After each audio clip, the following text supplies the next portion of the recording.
गुरुदेव।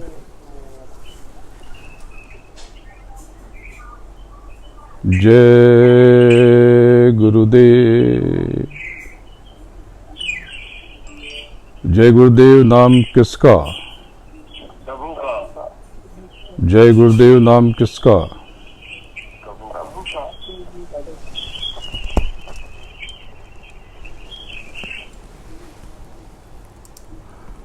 सर्वप्रथम अनामी पुरुष गुरु महाराज के चरणों में कोटि कोटि प्रणाम करता हूँ, वंदन करता हूँ और आप सबके कल्याण के लिए हुजूर से, उस अनामी महापुरुष से निवेदन करता हूँ।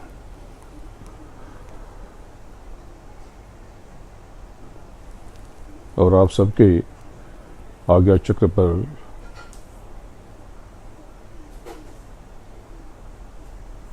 विराजमान प्रभु का अंश आपकी सूरत को अभिवादन करता हूँ। प्रणाम। जय गुरुदेव। क्या कभी आपने सोचा है कि आप कौन हो? क्या कभी आपने जाना है, जानने का प्रयास किया है कि आप कौन हो? कभी आप सोचते हो कि आप कौन हो? आप दिन रात जगत में, जगत के कर्मों को लेकर, जगत की परिस्थितियों को लेकर चिंतित रहते हो, बेचैन रहते हो और स्वयं को इससे जुड़ा महसूस करते हो। लेकिन आपके लिए स्वयं का क्या महत्व है? मैं आपसे पूछता हूं कि आपके लिए स्वयं का आखिर महत्व क्या है? वो जो दूसरे लोग महसूस करते हैं या वो जो आप महसूस करते हैं? आपका धर्म, आपकी जाति, आपका गोत्र, आपकी उपाधि, आपकी संपत्ति, आपका बाहरी ज्ञान, आपके बाहरी रिश्ते, आपकी बाहरी कमाई, आपके बाहरी गहने, ये आप हो या आप कुछ और हो? आप खुद तो किस प्रकार महसूस करते हो? आप स्वयं को क्या अनुभव करते हो? स्वयं को किस प्रकार लेते हो? अपने एहसास से या दूसरों के अनुभव से? अगर आपको लगता है कि आप कुछ हो गए हो और किसी पद पर पहुंच गए, तो ये आपके कुछ होने का एहसास है, उस पद का आभास है, कि आप कुछ हो, ये भाव है। अगर आपने बहुत धन अर्जित कर लिया और खुद को कुछ विशेष समझने लगे, तो विशेष होने का भाव आपके अंतर में कुछ खास होने का ख्याल है या आपकी संपत्ति का बोध है? आपकी डिग्री आप हो, आपकी उपाधि आप हो या आप कुछ और हो? आपकी जाति आप हो,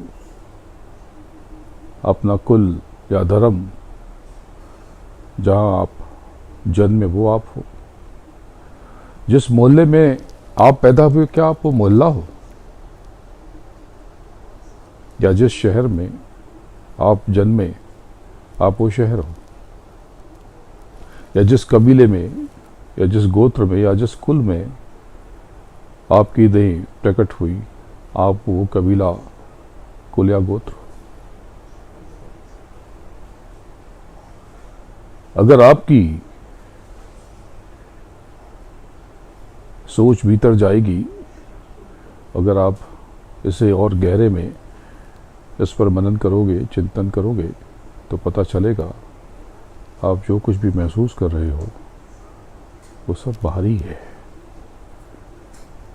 उसमें आपको अपने होने का कोई एहसास ही नहीं है। अगर आपकी पद प्रतिष्ठा, मान सम्मान, शोहरत, नाम, धन संपत्ति यही आप स्वयं समझते हो, तो ये तो दूसरों के द्वारा प्रदत्त है, क्योंकि आपको सम्मान दूसरे देते हैं। आपको पद किसी सरकार ने या किसी कंपनी ने या किसी व्यक्ति ने दिया, आपकी शोहरत दूसरे लोग, धन संपत्ति आप दूसरों से कमाते हो, सब बाहर से। अगर ये छीन लिया जाए तो आपको स्वयं का सब कुछ लुट जाने का एहसास भी होता है। मेरे पास आते हो, आप कहते हो कि सब लुट गया, सब बर्बाद हो गया, सब खत्म हो गया। क्या खत्म हुआ? बाहरी बाहरी। अगर ये सब छिन जाए और जब खुद के बर्बाद हो जाने का एहसास हो, ये खुद को न जानने की स्थिति है और अपने प्रभु को भी न जानने की स्थिति है। और जब आपने खुद को न जाना और प्रभु को न जाना, तो सदगुरु को क्या पहचानोगे? अगर आप अपने आप को जान जाते तो ऐसा मूर्खतापूर्ण आचरण न करते। आज अगर आपको बाहरी सम्मान न मिले तो आप उदास हो जाते हो। बाहर क्या, समाज में क्या, संगत में भी। अगर आपकी पूछ न हो तो आपका मन खिन्न हो जाता है। आपको लगता है कि आपसे प्रेम नहीं हो रहा, आपकी कोई ज़रूरत नहीं है। होता है ना ऐसा। जब आपको किसी प्रक्रिया से गुजारा जाता है, जब सद्गुरु आपको आपके भीतर कोई रासायनिक प्रक्रिया करता है, तो आप निराश हो जाते हो कि उसकी नज़र बदल गई। अब वो पूछ नहीं रहे या वो मुझे प्रेम नहीं करते। ये जो आपकी बाहर की ना पूछ की स्थिति है या ना प्रेम की स्थिति है, ये तो अंदर किसी शल्य क्रिया का हिस्सा थी। आपके भीतर कुछ देना है, उस प्रक्रिया का हिस्सा है। पर चूंकि आपकी यात्रा बिल्कुल बाहरी है, जिसको बहुत गुमान हो कि मैं 5 घंटे या 25 घंटे भजन करता हूं, वो इसी से खुद का आकलन कर ले कि अगर गुरु उसे बाहर न पूछे तो उदास हो जाता है, परेशान हो जाता है। अरे यही परेशानी और तड़प तो आपके आत्मबोध का सबब बनेगी। आप ये समझ ही नहीं पाए, उस दयाल की मौज को आप जान ही नहीं पाए, क्योंकि आपकी यात्रा बाहरी है। जब तक अगर आपने इस यात्रा को बदला नहीं, इसकी दिशा न मोड़ी, तब तक बात बनेगी नहीं। देखो, एक ही रास्ता है, वही रास्ता बाहर भी जाता है और वही रास्ता भीतर भी आता है। 2 रास्ते नहीं हैं, ये 2 दृष्टिकोण हैं। ये जो अच्छा बुरा कर्म, ये कर्म तो एक ही प्रक्रिया, आप उस तरफ जाते हो या इस तरफ आते हो। मैं चाहूं तो ये लॉकडाउन हुआ, और मैं चाहूं तो जहां बट रहा है अनाज वहां पे झोली फैला के खड़ा हो जाऊं और कर्मों को इकट्ठा कर लूं, या मैं जो भी बचा कुचा है उसमें भी स्वयं को तृप्त रखूं, औरों को भी मार दूं। ये 2 दिशाएं। मार्ग एक ही है, जो रास्ता बाहर जाता है वही भीतर आता है। आपको किसका वर्ण करना है, किसे अंगीकार करना है, ये आपकी मर्जी है।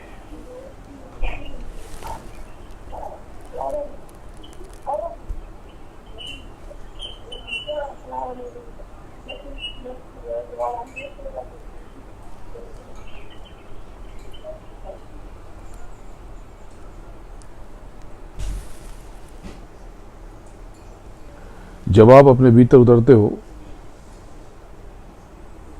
ध्यान और भजन के द्वारा, तो आगे कुछ अलग ही रंग ढंग का आकाश नुमाया होता है।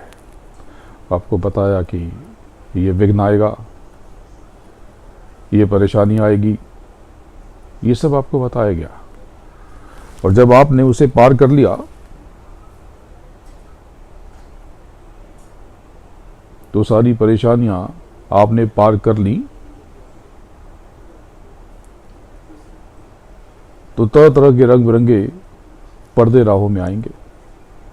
ये पर्दे तत्वों के सामने एक बिंदु, जब कर्मों का जखीरा जमा हो तो वो बिंदु काला नजर आएगा, और जब कर्मों का जंजाल कटेगा तब वो प्रकाशवान किसी सितारे की तरह लगेगा। और बाद में जब कर्म कट जाएंगे तो अंतर का आकाश बिल्कुल उजला, एकदम प्रकाशवान। तो ये सारे जो भी पर्दे आएंगे ये तत्वों के, जो सितारे जैसी चमक दिखती है, जब आप नियमित अभ्यास करोगे तो सूरत आपकी उलट जाएगी और सूरत ऊपर एक विहंगम प्रकाश की ओर खिंचती हुई महसूस होगी। कभी कभी सामने उसके बादल सा, कोहरा सा, धुआं सा भी आता है। उस समय यथा संभव दृष्टि को स्थिर रखना चाहिए और शनै शनै विचित्र तरह का हल्का नीला सा रत्न जड़ित आसमान नजर आता है, और वो आकाश भी कुछ अभ्यास के पश्चात फट जाता है, और फटते ही सामने एक स्निग्ध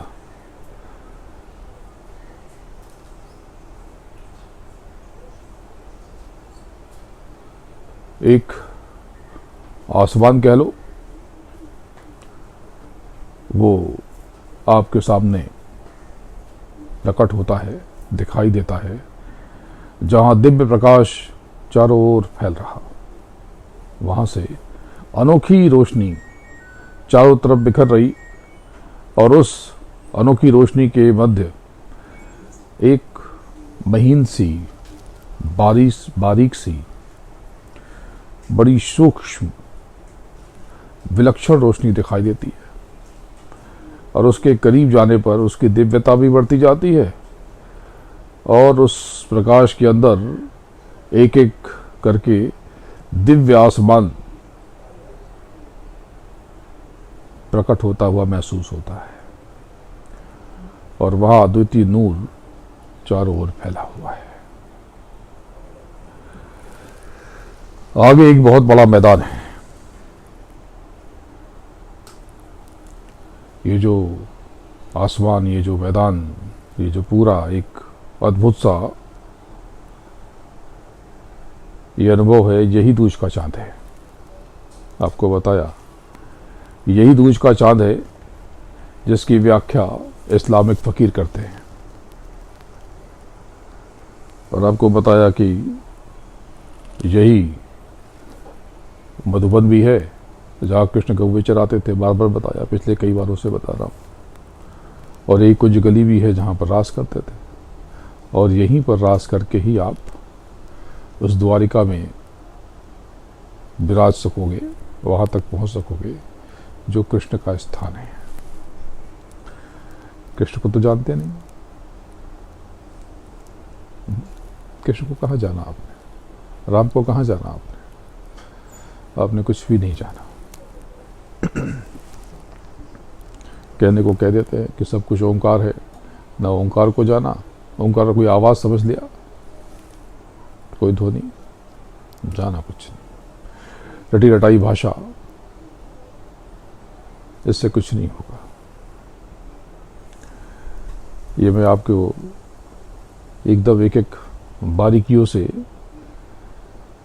एक एक बारीकी इसकी समझा दूं तो आप रट लोगे और रट के पंडित बन जाओगे। ये जो बैठते हैं और जोर जोर से आवाज लगाते हैं, अरे भाई आपके अंदर के प्राणों को जागृत करना था, और उसमें से सूरत को जो लपेटे हुई हैं, जो सूरत को चारों तरफ, वहाँ से निकलना था। तो बताया गया कि प्राण अपान व्यान समानुदान, और बताया गया कि कुर्म कृकल शेष देवदत्त और धनंजय।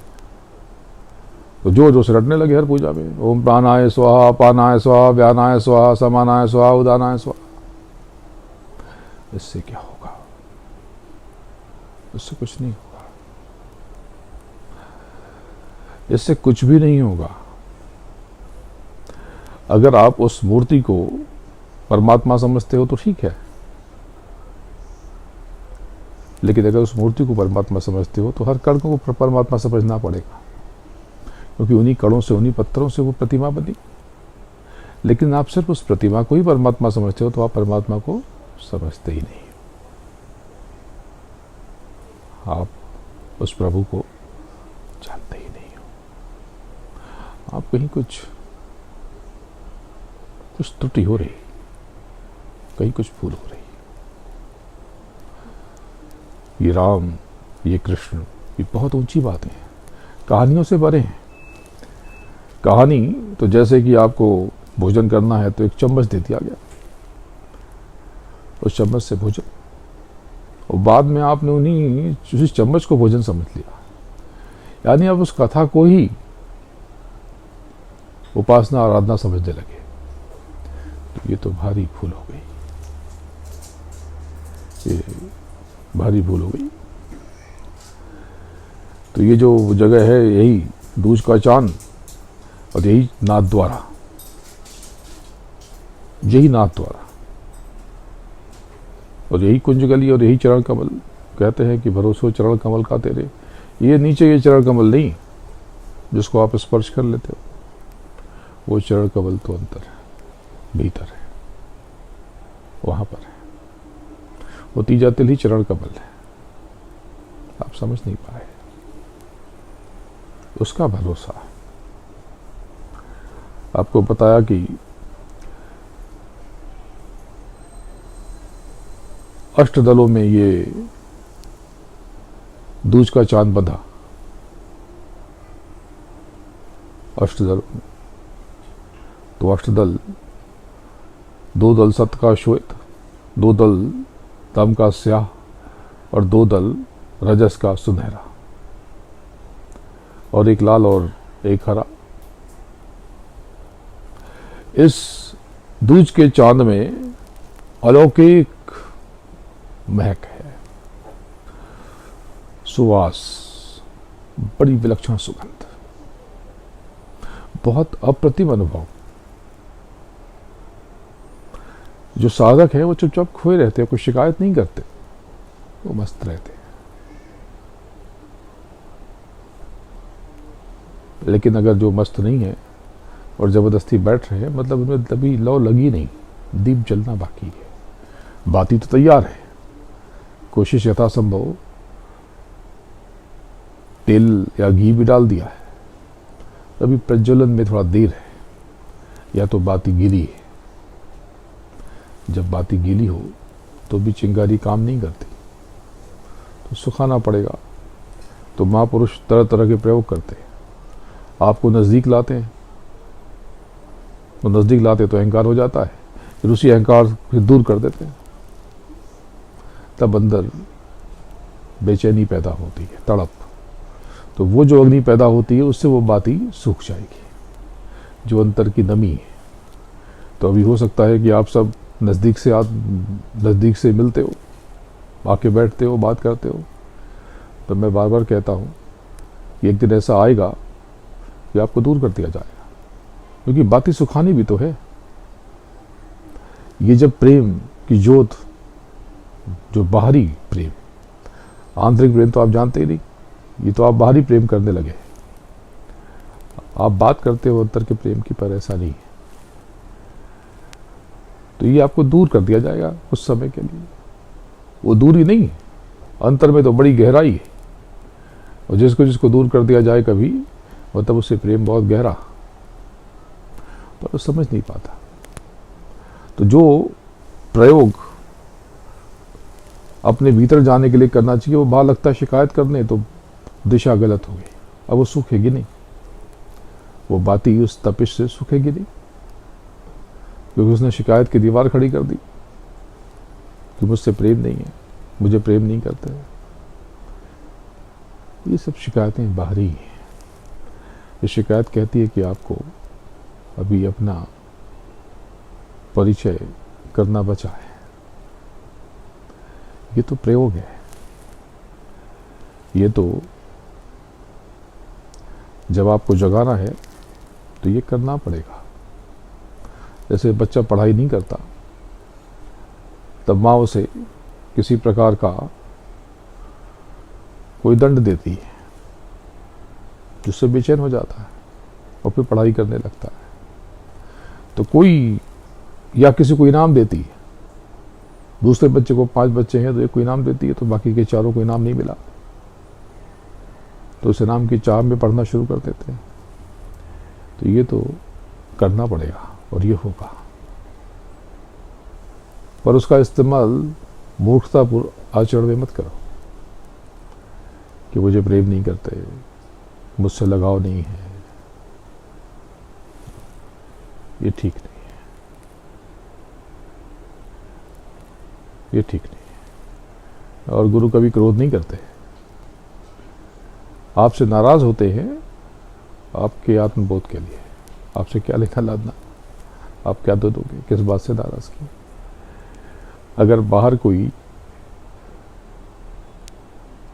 कुछ चुभाया जा रहा तो उस कुम्हार का हाथ उस घड़े के भीतर भी लगा हुआ, तो वो जो चुभन उस मटके को हो रही, अंदर कुम्हार को उससे ज्यादा चुभन हो रही। जो वो ठोक रहा वो अंदर उसका हाथ लगा है, नहीं तो एक झटके में तो टूट जाएगा सब। तो नासमझ लोग कहते हैं कि देखो हमारी ज्यादा परीक्षा ली जा रही, हमें देखो पहले तो ऐसा था अब ऐसा हो गया, पहले तो हमें पूछते थे अब बहुत लोग हो गए तो अब हमारी पूछ बंद हो गई, हमने क्या नहीं किया संगत के लिए। ऐसे मूर्खतापूर्ण भाव, ये सारी बाहरी सोच। ये उसी प्रकार कि बाहर जब क्षति हो जाए, नुकसान हो जाए, धन खो जाए तो लगते हो रोने चिल्लाने। बस लोग इन बाहरी चीज़ों के खो जाने पर आत्महत्या भी कर लेते हैं। एक कथा याद आती है। निश्चित रूप से कथा सही नहीं होगी, असत्य ही होगी, असत्य ही होगी, पर जो पीछे भाव है वो बड़ा सच्चा है।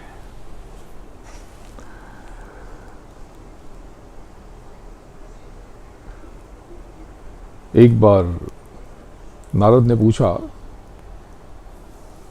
विष्णु से कि ये जगत क्या है, ये सुख दुख क्या है, ये माया क्या है। विष्णु ने कोई जवाब नहीं दिया। उन्होंने कहा मैं बताऊंगा। एक बार दोनों कहीं बाहर गए तो विष्णु ने नारद से कहा जाओ पानी ले आओ। पानी लेते हुए, पानी के लिए वो बाहर निकले, एक द्वार पे गए, पानी मांगा तो एक बड़ी रूपवती कन्या बाहर निकली। बोली पानी मिलेगा? बोले बिल्कुल मिलेगा, लेकिन इतनी गर्मी में पानी कुछ आप खा भी लो, ग्रहण कर लो। उसको एक मोहित हो गए, मंत्रमुग्ध देखते रहे। अंदर बैठे तो भोजन कराया, पानी भी पिलाई, थके हुए थोड़ा आराम कर लिया, कुछ देर सो गए। फिर उसके पिताजी आए तो उन्होंने पता किया उनसे कि कन्या विवाहित है, अविवाहित। उन्होंने कहा अविवाहित है। आकर्षण गहरा हो गया और उन्होंने उस कन्या का हाथ मांग लिया। तत्क्षण विवाह हो गया और समय बीतता गया, 3 संतानें हो गई। 12 बरस बीत गए, चुटकियों में हवा हो गए। एक दिन इस गांव में जोर का तूफान आया, सैलाब, अजाब, साइक्लोन। पानी भरने लगा। बच्चे को बचाने की कोशिश की, एक बच्चा बह गया। उसको बचाने की कोशिश की तो बाकी दो भी बह गए। उनको बचाने की कोशिश की तो पत्नी भी बह गई और वो मुंह में पानी चला गया और बेसुध होकर के गिर गए। अचानक से जोर का एक बड़ी लहर आई, उनके ऊपर से छपाक से उन्हें भिगा गई। वो जोर से चिल्लाने लगे, अरे बचा लो बचा लो बचा लो। एक और लहर आई, वो लहर नहीं थी, विष्णु जी ने एक मटका पानी उड़ेल दिया उनके ऊपर। बोले उठो। बोले मेरी बच्चे, मेरी बीवी। मुस्कुराए। वो जवाब मिल गया, तुमने पूछा था ना जगत क्या है, माया क्या है, संसार क्या है। आप सब जानते सब हो, लेकिन कभी कभी भ्रमित हो जाते हो। नियमित रूप से साधु भजन करो, अपने भीतर जाओ, समय व्यर्थ मत करो, समय को जाया मत करो।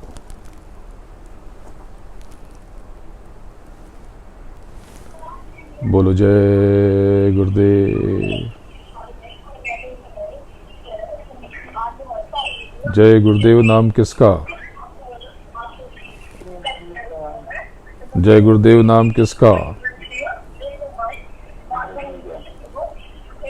जय गुरुदेव। गुरु महाराज के चरणों में कोटि कोटि प्रणाम करता हूं और आपको यानी आपके आज्ञा चक्र पर विद्यमान आपकी सूरत को नमन करता हूं। जय गुरुदेव।